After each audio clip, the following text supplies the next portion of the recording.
Welcome to Charlottesville Living, building our community one story at a time. Hosted by Eddie K. Alrighty. Well, welcome back. We have another phenomenal guest here today. We go back years and years and years, and he has done a lot of things, but he's actually in the jail every day now. And he's here to tell you why he's in jail every day. So, Joe Varaksa, how are you? Good, brother. Welcome. And we do go back. Your hair was actually darker. Oh, it's platinum. It's platinum. It's platinum. Definitely darker. Like we knew each other a long time ago. Yes. Some years. Yeah. Yeah. So I am the senior chaplain at the jail. Been there about 7 years. Wow. And it's a unique kind of position. Yeah. Most people ask me, why would you even do that? You know, Yes. It's kind of one of those questions that comes all the time, and it's not really something I decided I was going to do. And for some people, we would call it's a call. Yeah. You know, it's something that tugged on my heart, and maybe at a later date we get deeper on how I got there, but I got there. Yeah. And when I saw in there what I saw, I wasn't prepared for. Yeah. You know, I went in as a volunteer just to see what was going on, and then I was a volunteer, and then I became the chaplain. Okay. But the despair level is something I didn't expect, in the fact that there are women, about 20% of the inmates are women inside that jail. So dealing with situations that, you know, I've only heard about, or being in the church for as many years I have, encountered some things that weren't too much of a shock, but most of it was pretty shocking. Yeah. And I remember I had to actually leave an area just to go, be honest with you, cry. Yeah. You know, I met a mom who was just begging for a Bible. Okay. Already kind of church service. She had just got incarcerated, took her children away, and she was just desperate. And she's locked and confined in this cell. And just seeing all that despair level, immediately I thought, okay, now I know why I'm here. Okay. And I have to address these issues, and what do we do? Yeah. And so I just started doing things, little things like greeting cards, birthday cards that some of these inmates could send to their kids. Okay. Reading material, Bibles, church services, Bible studies. But it wasn't just, it was all people of faith. Yeah. That were, because despair is a universal term. Universal, yeah. Just like hope is a universal term. And that's the first thing that came to my mind. How do I offer hope or provide hope for these folks? Because there was none. Okay. Period. Yeah. And that's really how I got started. So somebody get locked up. Yeah. And I'm sure they're scared and terrified and have no idea what's going on. How do they get in touch with you, and how do you approach the person that's locked up? And that's interesting. Let's go here first. It used to be 1 in every 4 people are going to come in touch with the judicial system. Okay. 1 in 4. Wow. Either friend, right? It's going to be a relative. Yeah. It's going to be immediate family, or it's going to be you. Wow. Now it's down to immediate family, you, and a relative. Yeah. That's 1 in 3 now. Okay. And inevitably, when I talk, wherever I talk, I say, you're going to end up calling me somewhere down the road. And inevitably, someone calls me and says, my grandchild's in there. I see. Yeah. My cousin's in there. My neighbor's in there. It always happens because this is a holding facility. It's a regional jail and for people in this community, in the 3 counties. So I get calls all the time, text all the time. Everything you see in our local papers, we're a holding facility from DUI to murder. Wow. So everything you see, I see. You see. I go in. So I keep track of that. And sometimes I will intentionally go in to see this person they're called intake until they're assessed and then put out in the general population, or if they're a risk, they're put other places. Depending on if it's a high profile case, which we have a lot, they're not put in general population for safety reasons. They're put away, but I make sure I go see them, or someone calls me and I'll get them to them in less than 48 hours. Wow. And there's many times at night I'll get a text from someone, just found out my son just got arrested. Yeah.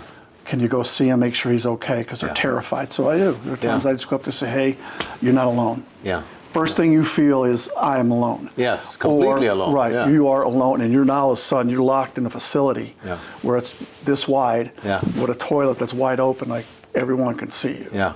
Right. Wow. And then you're put into an area, into a cell with other guys you don't know. Yeah. And things happen. Yeah. You're terrified. So I try to get there and say, look, And also, I've got a great rapport with the correctional officers in there. Okay. They'll call me. Yeah. And they'll say, hey, this kid needs to see you. Or they'll talk to the kid and they'll say a person, say, hey, I think you should talk to the chaplain. Yeah. And they have access to me immediately. Because they feel it's really I need to get up there, they'll text me or call me and say, Chap, I think you need to come up. And I do. And that's what I do. Wow. Say, hey, you're not alone. Yeah. Let's talk this through first, because otherwise the alternatives, they're going to try and take your life. Yeah. And we don't want that. Yes. No. Wow. And that has happened. Multiple times. Yes, it has. So there's not much positive, at least in the beginning. How do you now take that home to your family? How do you process that? That's the hardest thing.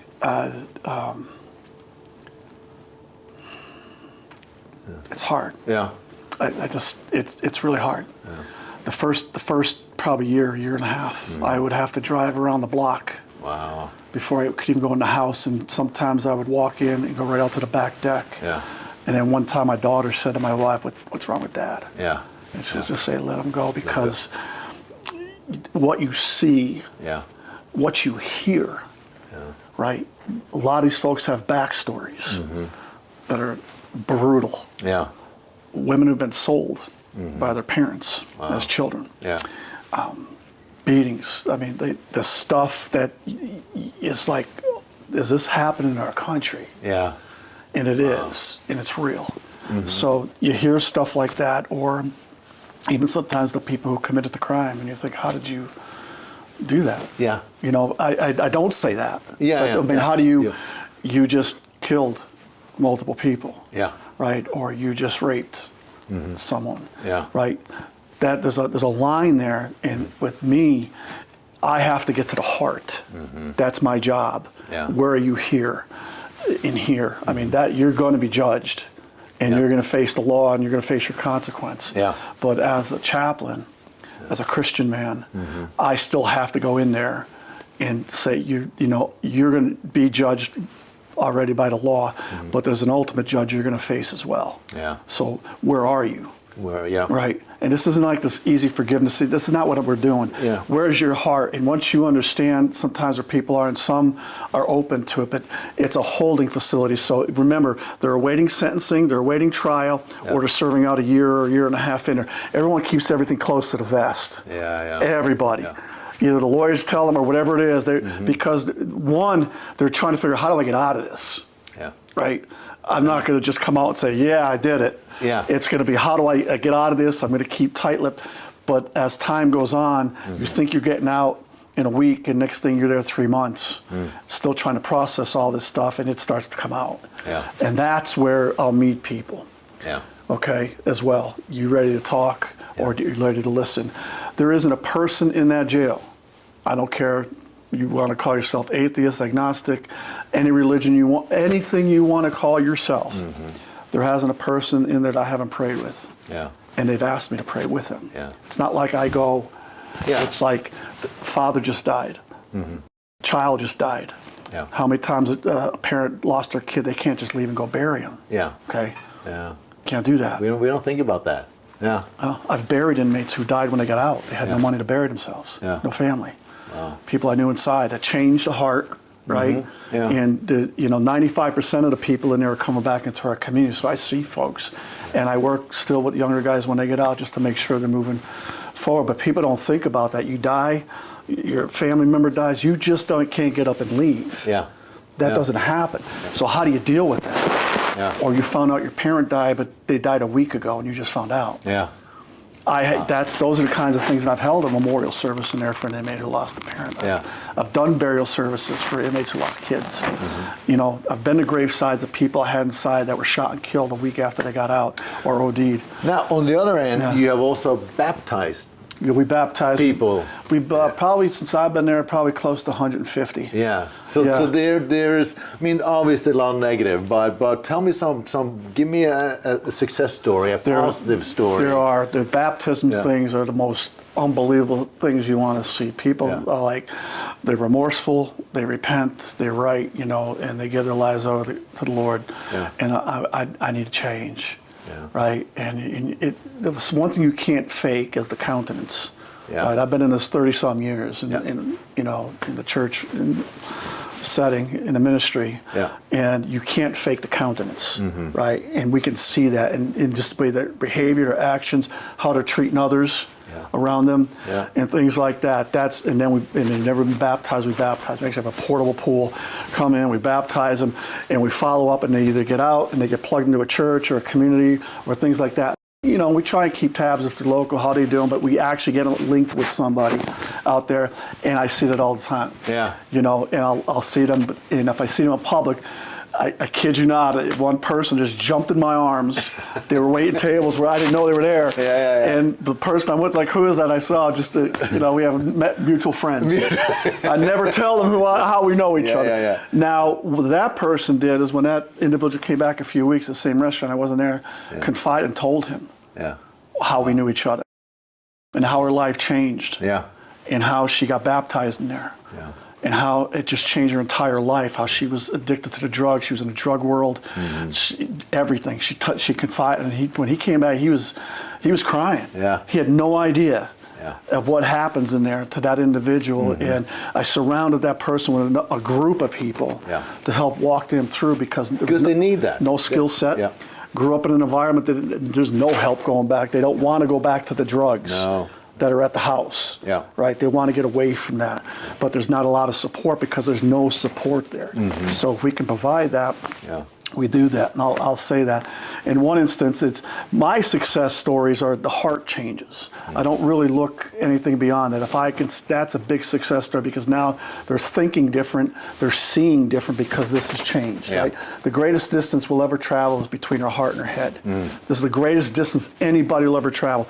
There's always a disconnect here somewhere. And especially true inside. But we had one girl that came in and with her father. It was just a bad case scenario, drug deal, whatever.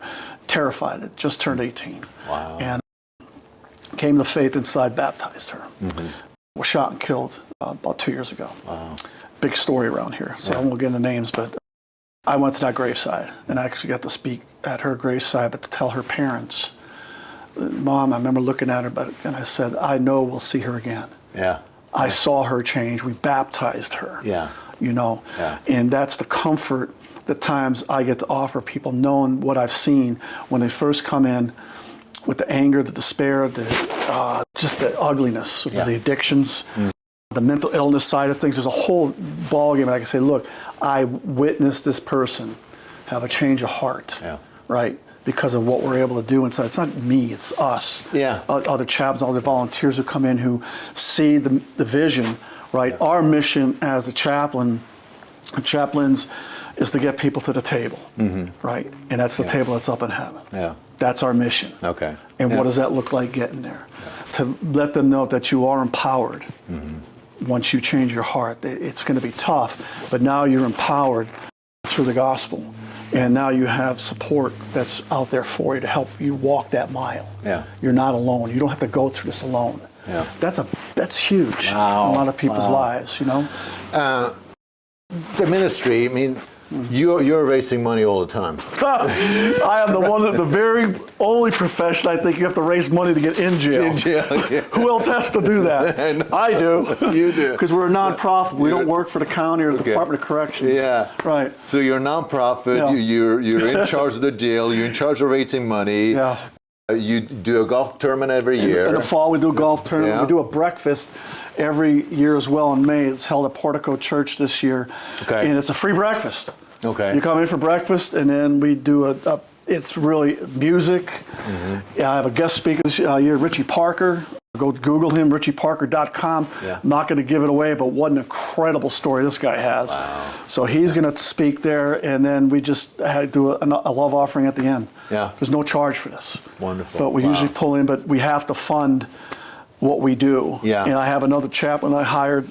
So he's inside a lot, running the inside operations for me, which means I'm out here because I have to raise money. Then the golf tournament. Right, the golf tournament is every fall. It's like the second Friday in September. Those are the two major ones we do. But I do a lot of guest speaking at different locations, sometimes just a round table with a cup of coffee for Q&A. Why? Because a lot of people don't realize what we have. on Avon Extended, and that 95% of those folks are coming right back into our neighborhood. They may be sitting next to you at a diner, right? Yeah. Or they may be part of your business. Yeah. They may be working next to you. Maybe they had a DUI, and they were in there for whatever that is. Yeah.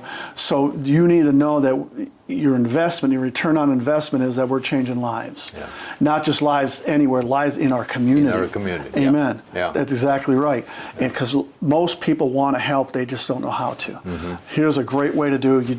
Because I give people tours in the jails all the time, and some will come out and say, I never want to go in there again. Yeah, how can I help you in other places? Yeah. Well, this is a way to do it. Just throw some finances our way so we don't have to sweat that, because we have to raise it. We're a guest at the jail. Yeah. Right? We don't work for the jail account. We are guests there. They want us there because they see what we can do. Coomer, during COVID, Colonel Coomer, who runs it, said he sees us as essential. Yeah. And necessary. Yeah, our role. I never left during COVID. I was in there every day. Wow. Lived in my basement for about a month. Yeah. And I would come in through the basement, out, drop my clothes, put them in a plastic bag, wash them separate. I'm a military guy, so I get it. You get it, yeah. So my wife would set a new clean clothes on the bottom of the stairwell, and that's where I stayed. Yeah. Until we could figure out what was going on. But you want to talk about a level of despair during COVID. People were talking about breaking out. They want to be with their kids when they die. Yeah. Everyone believed they were dying. You know, and then you got the officers that no one even talks about who have to deal with this too. Yeah. Right? They got kids and families, and they have to be in this as well. Yeah. And a lot of female officers, and you just don't understand what's going on. That's why I do tours. Yeah. Yeah. And I've done one of the tours, and it's interesting. That's for sure. It's interesting. It's interesting. Yes, it is. You're like, whoa. Yeah. But we'll make sure to obviously put the golf dates and the breakfast date on the registration is already live, so it's on there. Yep. Perfect. Tell me about the neighborhood you live in. And I know you've been there a long time. I have. Yeah. What do you like about it? I live in the Northfields area, which is where Carsbrook, Raintree. It's an older neighborhood. That's what I love about it. The house was built in '72. Yeah. I have an acre. It's the best kept secret in Charlottesville.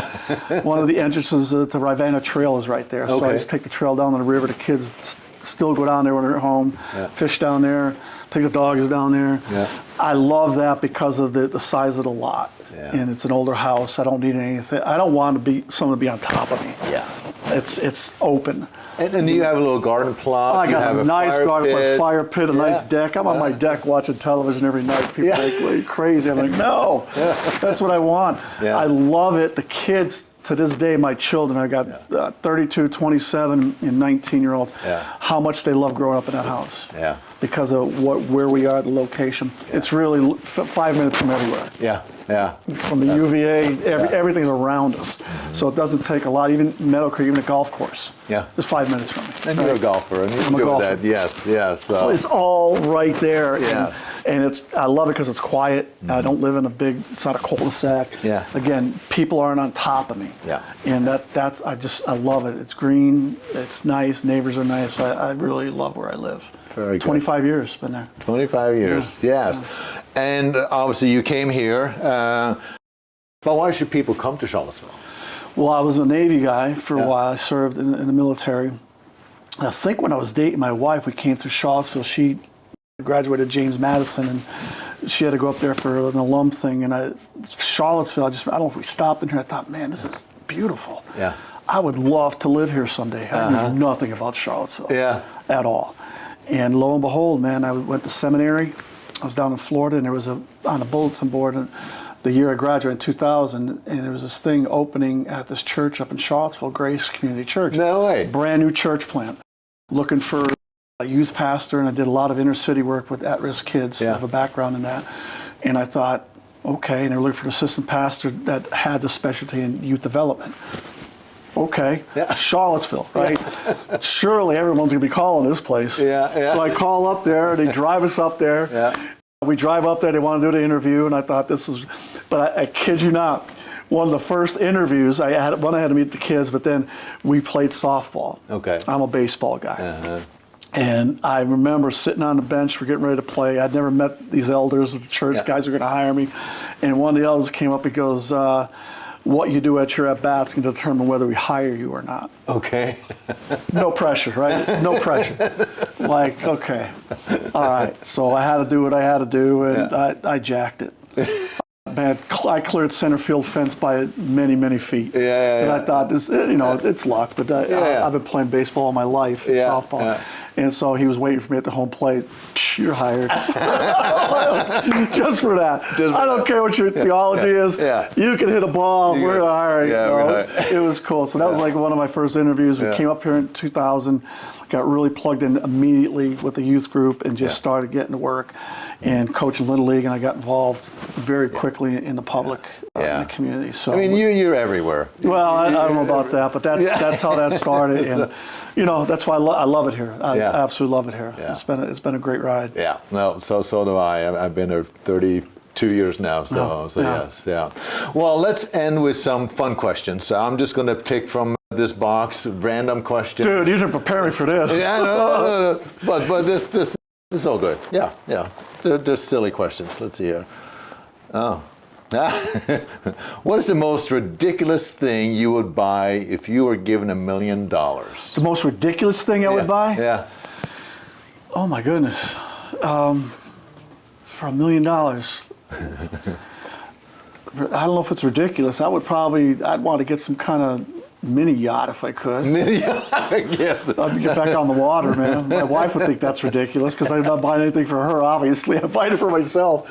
Yeah, mini yacht. Something, yeah. All right. Yeah. All right. Okay. All right. If your life were a reality show, what would the title be? I don't know if I could say it on live TV, but something like idiot. You idiot. That word's reserved for my wife, by the way, and it comes out a lot, idiot. That's probably it. All right. If you could be an animal, what animal would you be and why? Oh my goodness, I have this thing. Yeah, the wolf thing, kind of. Yeah. The wolf, okay. The wolf thing, because I'm a hunter. You're a hunter. I look at myself. I'm kind of a hunter. Okay. Even people say Navy guy. Well, even in the ministry, I'm always like. Okay. I don't sit back a lot. Okay. It's hunters and farmers. Yeah. I'm the hunter type. Okay. Yeah. All right, wolf. I mean, that's pretty cool. Yeah. What is your favorite restaurant in this area? I've got a couple that I'm finding out. So I like Taste of China. Oh. I think they have great Chinese food. I like Vivace. Okay, that's been around long some of the things that I have, and then there's a new Thai place. I like the Thai restaurants that are here. So yeah. All right. Yeah. All right. Very good. Last one. If animals could talk, which one do you think would be the rudest? The rudest? Yeah. My dog. If animals could talk. Oh, I'm sorry. Your particular dog would be the rudest. Yeah. If animals could talk, which would be the rudest? Yeah. Cats. Cats. Yeah, cats to me are like, whatever, man. Yeah.